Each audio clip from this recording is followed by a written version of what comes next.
everything. Good morning. We are gathered here today because tomorrow the Land Use Committee of the City Council will be voting on an important piece of legislation, Intro 775A. A hearing was held in September. Many hundreds of groups came to testify. Since then, some changes have happened to the legislation. However, there are still much more needed changes that have not been incorporated. So we are here today to talk about what we would like to see in order for at least many of us to get to a yes vote tomorrow. So I am joined by my colleagues, Corey Johnson from Manhattan. Woo! And Ben Kallos from Manhattan. And we love Rosie Mendez. So I'm going to introduce my colleagues, have them say a few words, then I will comment on the bill, and then we're going to have lots of community organizations talk about the bill as well. So next up is Councilmember Benjamin Kallos. Bravo. Thank you, Councilmember Mendez. Thank you, Councilmember Johnson. Our coalition is growing, and thank you to the advocates who came out yet again to fight for our landmarks law. Yes. Last year, we celebrated the 50th anniversary of our landmarks law with fanfare, with proclamations, just as those same people were plotting against it with a 5-year moratorium that would have led to the unbridled raising of affordable housing and our city's history. And we fought it. Over 70 groups came out to a hearing. We packed the entire room, and communities from all over New York City said no to Introduction 775, no to a moratorium, no to the weakening of the landmarks law. And we thought the council heard us because there were very few people in support of it. The folks in support of it were folks like the Real Estate Board of New York. And so we're asking our colleagues in the council and our land use chair to choose the people over the real estate interests, to choose our city's history over real estate development, to choose affordable housing over real estate development. Real affordable housing, which is rent stabilized, rent controlled, which is what much of these landmark buildings are. And so there is a new version. We didn't really get much notice. It's been calendared for tomorrow, and right now there are many of us who are against it, and we're trying to see what we can do to make sure that it's actually good for the city. We're all in favor of having a timeline so that when we know we put in for a historic district, it actually happens in our lifetime. But we don't want to just see it as a way of getting things out of the system, getting them fast-tracked for development. We want to protect our history and our affordable housing. I want to just thank Rosie Mendez and Corey Johnson for their leadership, as well as all the groups that are here with us today. And thank you. Woo! Thank you. Councilmember Corey Johnson from Manhattan.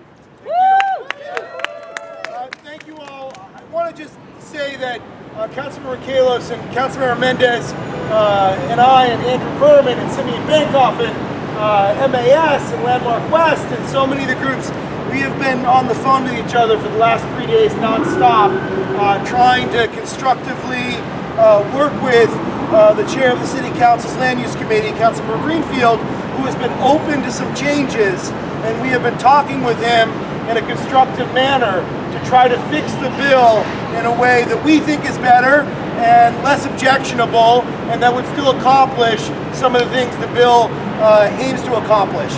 So, as Councilmember Kallos said, some of the worst parts of the bill we believe were taken out. The 5-year moratorium, some consent issues, but we are still very, very concerned that if the Landmarks Preservation Commission for individual landmarks is not able to come to a conclusion in a year's time, whether it be through obstacles that are being thrown up by an owner or for the research that needs to be done.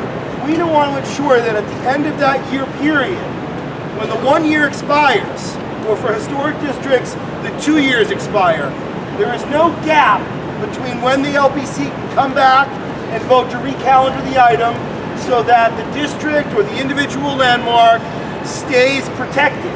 Right now we feel like there is a loophole in this bill that allows for some type of gap to take place where an owner or a developer could go and get a demolition permit before LPC could come back and vote to recalendar the item. If you look at my district, I have the Greenwich Village Historic District, and the Chelsea Historic District, and the West Chelsea Historic District, and the Ladies Mile Historic District, and the Soho Cast Iron Historic District, and the Charlton Van Dam King Historic District. Many of those... And Lamartine Place? And Lamartine Place. Sorry, I didn't get all of them. Many of those districts... Can I have as many as you can? Many of those districts took more than 2 years. Districts that are of a good size and have a deep and rich history, which is what we want. It takes time to do the research and to study them and to get collaboration with individual owners who may not want to be included. It takes time. We are okay with timelines because we actually think that there are lots of landmarks that shouldn't sit on the calendar for so long that should be voted out. But we want to ensure we do not create a false deadline without a stopgap measure where we can continue preserving and protecting buildings that are worthy. So there's set to be a vote tomorrow. Conversations continue with Council Members Koo and Greenfield. I think they've been constructive conversations, and we look forward to continuing those conversations today to see if we can make some of these changes in the bill. I am really grateful that the groups are out here midday on a warm Monday in June. We have to keep fighting to change this bill. Thank you very much. Thank you, Corey. I want to tell my personal story. When I was 25, that was more than 25 years ago, I worked as a community resident to try to landmark the Karen Park and Pool. Mr. Mayor!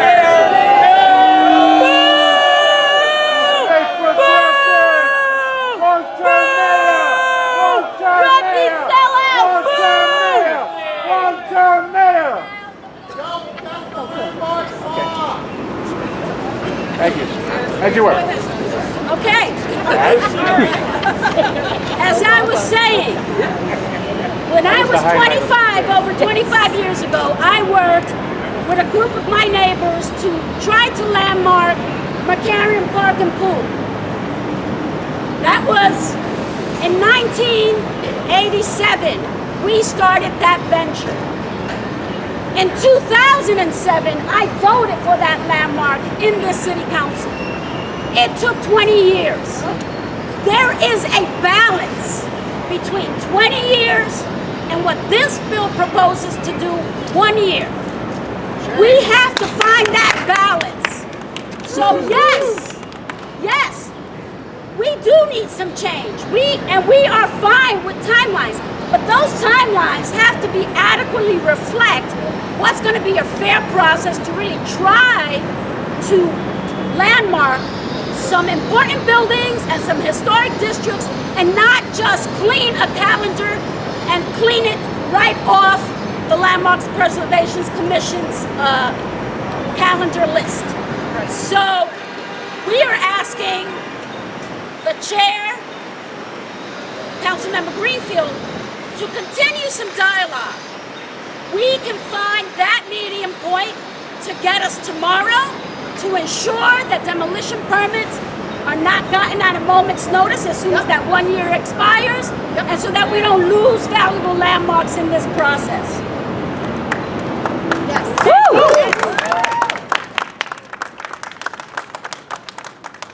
Next up, we will hear from Andrew Berman from the Greenwich Village Society for Historic Preservation.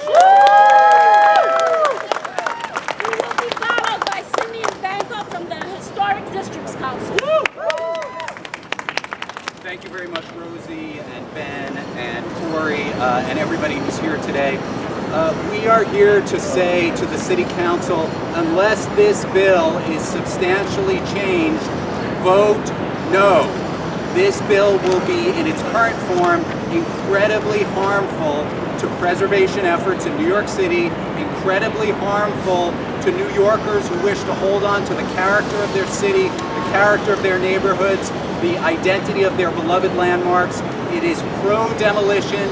It still has in it the poison pill of saying that if the Landmarks Preservation Commission doesn't meet these artificially imposed deadlines, the very next day demolition permits can be issued no matter how historically significant the site is, no matter how beloved the landmark is, no matter how much more reasonable amount of time is necessary to do the job right.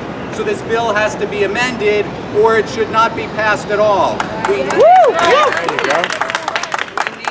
make sure that we don't have situations where well-connected developers or well-connected institutions simply run out the clock, delay the process, wait until they get to that 366th day, and then go right over to the Department of Buildings and get their demolition permits.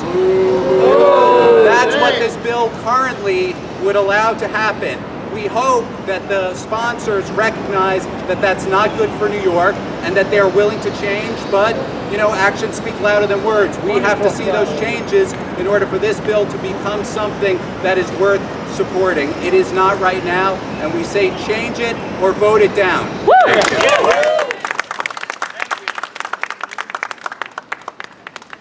I'm Simeon Bankoff. I'm very pleased to be standing with my colleagues in neighborhoods and colleagues in government to echo what Andrew has said, that in its current form, Intro 775A is unacceptable. We need a situation where there is the possibility for flexibility for the Landmarks Commission to be nimble and not held to an artificial and false timeline. We have seen buildings in districts under consideration get permits pulled that have been demolished. We saw that in the NoHo extension in Councilmember Mendez's district. We've seen that in East 10th Street Historic District in Councilmember Mendez's district. We've seen in Councilmember Kallos' district what happened with the city and suburban houses. These are all instances where the commission was trying to do the right thing, and because of timelines, because they were incapable of actually protecting buildings they wanted to protect. This current legislation, as it stands, will only exacerbate this issue. We urge our friends in government to vote no on this, and we urge all of you to support them. Thank you. We will now hear from Kate Wood from Landmark West and Rachel Levy from Friends of Upper East Side Historic District. Thank you so much to our council members, our friends who are fighting to help us strengthen the landmarks laws and protect our city. I'm Kate Wood. I'm speaking on behalf of the historic districts and landmarks of the Upper West Side, present and future.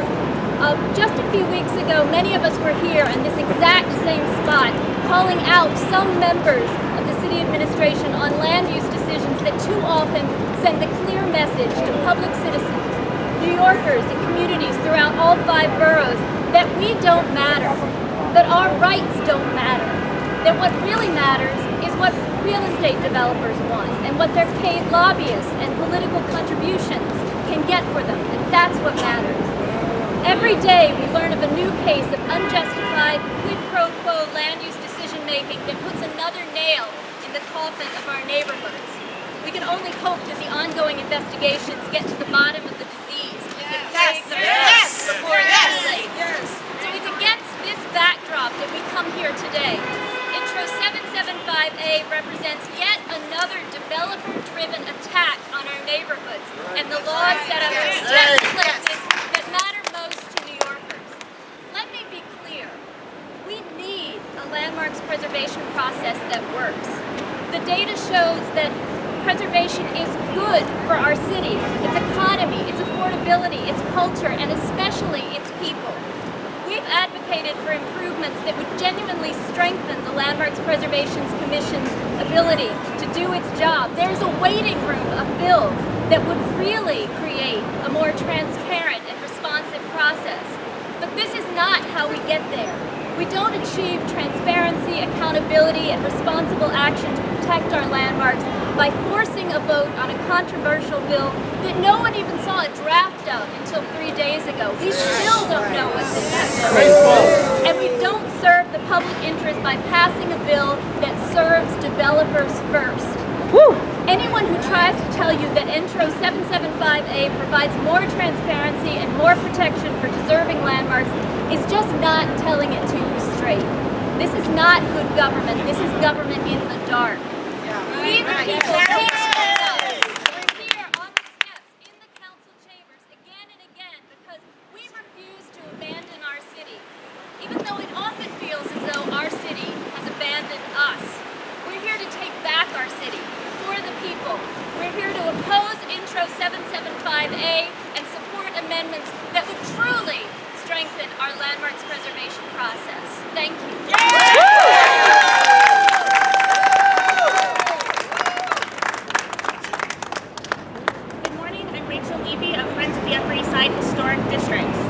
Intro 775A has been proposed to resolve concerns about the efficiency and transparency of the Landmarks Preservation Commission, and these are concerns that we ourselves have shared. However, we fear that setting strict timelines without an ability to extend the period of LPC consideration will significantly and irreversibly hamper the ability of the LPC to carry out its mission. If enacted in its current form, Intro 775A will weaken community-driven preservation efforts across the entire city. The calendaring and designation of an individual landmark or historic district is an incredibly thoughtful process involving considerable outreach, research, engagement of property owners, and garnering of public support, which is all done with extremely limited resources. There are any number of exceptional circumstances that cause the process to take longer.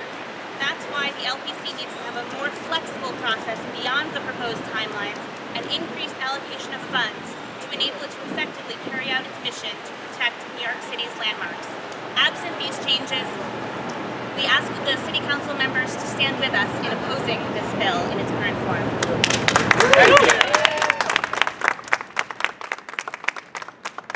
Next, we will hear from Timothy Brohy from the East Village Community Coalition, followed by Zach Weinstein, representing both the Save Gansevoort Coalition and the Greenwich Village Community Task Force. Good afternoon, folks. Tamina from East Village Community Coalition here.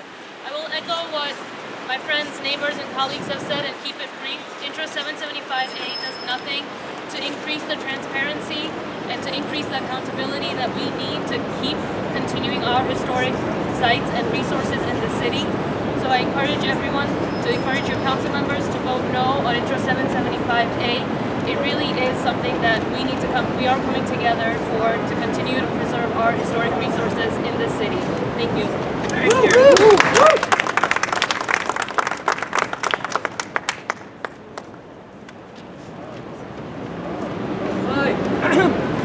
My name's Zach Weinstein. I'm with the Save Gansevoort Coalition and the Greenwich Village Community Task Force. For the past year, we've been fighting a massive project on Gansevoort Street in the Gansevoort Market Historic District. It, if passed, would completely transform the historic character of that street.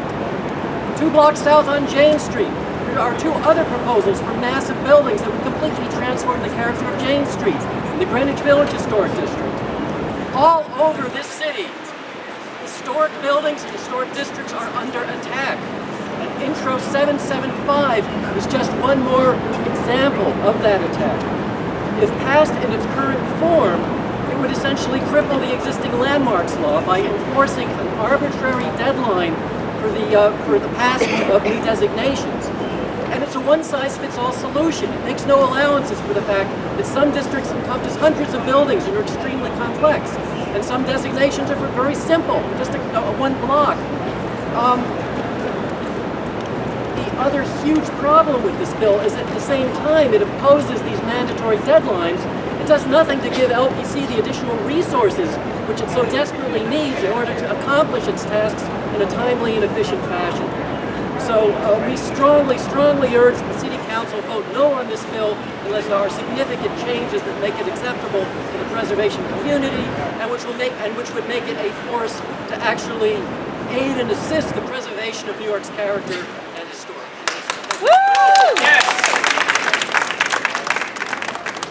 Just want to say that Council Member Johnson, Kallos, and I are willing to stay here today to work to make the changes that can get this to be a yes vote.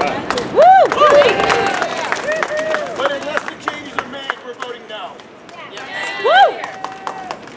I also want to invite Claudette Brady from Bed-Stuy, Brooklyn. This is not just a Manhattan issue. This is an issue that affects every borough. We have historic buildings and historic districts everywhere in this city.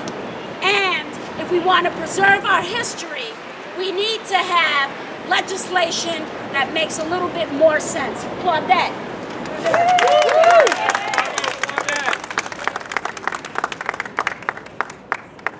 This legislation, as I said when the initial intro was introduced last year, the Council hearing, while in its face it does not discriminate, it discriminates against districts like mine, in Brooklyn, Central Brooklyn, East New York.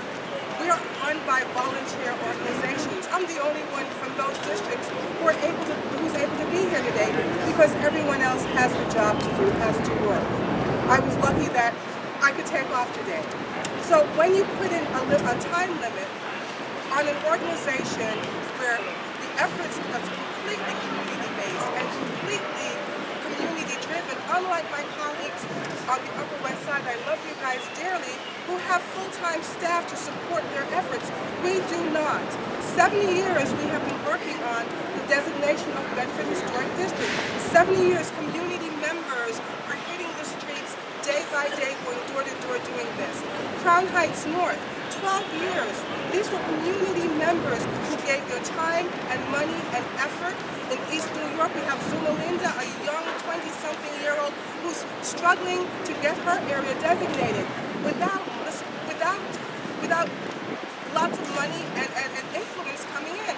So when these organizations receive a timeline, if I had received if this timeline was in place, the efforts of all my community members, all my friends in Central Brooklyn, the Brownstoners, Crown Heights North organization, the Bedford-Stuyvesant Society for Historic Preservation, all our efforts would have been for naught, and we would have to start again, grassroots on the ground, to get our districts designated. Yes, we need some time limits. We need some appropriate time limits. The Bedford-Stuyvesant Heights expansion was calendared in 1993 and designated in 2013. That's too long a period of time.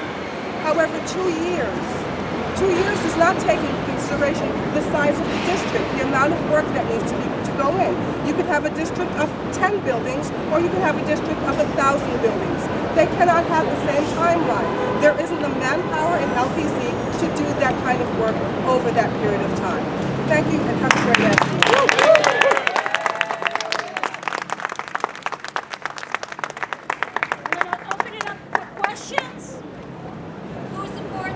I have a question for council members. In terms of notice for the hearing, you guys feel like you had enough and that change out given enough notice? I can speak for myself. And the process that we usually follow in the council, and I don't think we were given enough notice. Sometimes bills will come up and we are told about it in Democratic conference. Last week they were talking budget.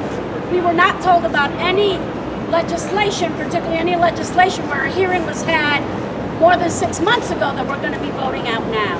So for me, I think the process left a little something to be desired.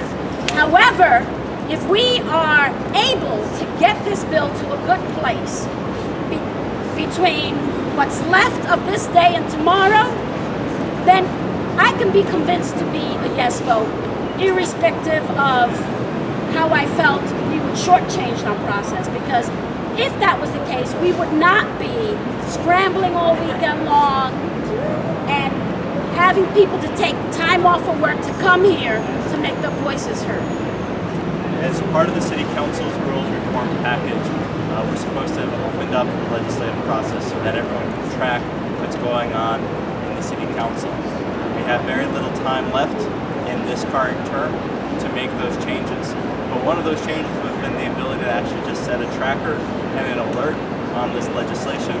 Far too often legislation is being brought back to committee for a vote and to the floor without the public getting a notice. I'd really like to see a council and a council website where if you care about a specific bill like Intro 775, you can set that alert, follow it, and know everything that's happening with it so that you're the first one to hear or everyone in the city can find out at the same time. Just putting it up on a website just isn't quite enough. Thank you. What do you have to say about the scheduling of it being tomorrow, Tuesday, the one day a week the LPC with its volunteer commission meets? Well, I'm not even sure that this is being opened up for public testimony tomorrow. Not from what I saw on the agenda. So, you know, I think there's a real problem with transparency for the public. Yes. And the public and the people of this city should be given another opportunity to say yes. No, we don't. And I really think when this body instituted rules reform 2.5 years ago, I don't think that this is what they were talking about. So this leaves a very sour taste in my mouth. Yes. What specific changes to the bill would the council members support? Well, since the bill the last time we had the hearing back in September and now, they did remove one of the most egregious parts of the bill, which was the 5-year ban, that you could not refile for consideration to the LPC of a landmark building or a historic district. So that part was removed. However, the bill currently as written now does not take into consideration the fact that there is a loophole. You know, there is a time of period before, if that 1 year is up, and if they want to come to an agreement to extend the time, there is a period of time where a permit could be obtained by an owner to demolish the building. So we need to ensure that that does not happen. That is a change we absolutely want to see. And we want to see some more time. That is something that we are willing to discuss and negotiate. Something more than the current 1 year, and I think my colleagues can then chime in, and it shouldn't be contingent on the owner also agreeing to the extension. Right. I think Councilmember Mendez said it well. The one thing I would add is that if this is really just about deadlines, this is not about weakening the landmarks law, these are very easy changes to make. If that's what this is about, let's make these changes and ensure that that's what it's really about. Because we, as preservationists, don't want to see things sit on the calendar for too long either when designation should happen. We want to ensure protection remains in place. I think one of the most significant pieces that we were able to get out of the 5-year moratorium, which would have literally been a 5-year-long green light for developers to raise neighborhoods, remove all the historic context, and get rid of all the affordable housing. So we were able to get that piece out. Now they're trying to curtail and weaken the Landmarks Commission by requiring owner consent, which I personally believe is outside our scope. We would probably need a vote of the people if we're going to weaken the Landmarks Preservation Commission by giving one of their powers to owners of buildings. That's a power that no one else would have. We're going to give it to the owners of a building. And I think, as Rosie has mentioned again and again, we do not want somebody to wait out the clock and demolish it at 7 a.m. with an after-hours variance the morning of. We want to make sure that if something doesn't make it in the 1 or 2 years, especially in neighborhoods that are having these challenges, as we've heard from Brooklyn, that if it doesn't make it on the calendar, that there's a grace period where it can be recalendared without the building getting raised, without the neighborhood getting raised, without the green light on everything. So just making sure we have those protections and So I want to talk about a building in my district that was landmarked. The owner had a permit, demolition of Department of Buildings permit to do work on the building, and before the permit expired, even though the building was landmarked, he exercised his right and went and removed the dormers, the architectural dormers of this building, which went to the very basis of part of why it was landmarked, some of the architectural details. And there was nothing legally that we could do. There was nothing that the Landmarks Preservation could do.